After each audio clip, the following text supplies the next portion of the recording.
আমার স্টুডেন্টদের নিয়ে একটা গেট টুগেদারের আয়োজন করা হয়েছিল। তো সেদিন মেনুতে কী কী ছিল এই ভিডিওর মাধ্যমে আজ আমি তোমাদের সাথে শেয়ার করব। তোমাদের ভিডিওতে খাবার কোয়ান্টিটি কম মনে হতে পারে, কারণ আমি ক্লিপটা অনেক পরে নিয়েছি। তো তোমাদের সাথে শেয়ার করি, চলো কী কী আছে। ফার্স্টেই রয়েছে সাদা ভাত, তারপর আছে শুটকি বাটা, আর শুটকি বাটাটা খুব ভালো হয়েছিল মায়ের হাতের। তারপর ছিল পাতলা মসুর ডাল, পাঁপড় ভাজা আর চিকেন পকোড়া ছিল, আর সাথে ছিল টেস্টি লাল লাল চিকেন কষা, যেটা আমি বানিয়েছি।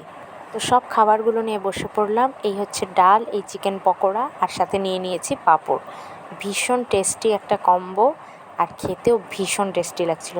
পাতে পড়ে গেল চিকেন কষা আর সুন্দর একটা বড় দেখে লেগ পিস। আর কি চাই, একটু লেগ পিসের থেকে মাংস ভেঙে ভাতে নিয়ে ভাতটা বেশ সুন্দর করে চটকে একগাল খেয়ে নিলাম।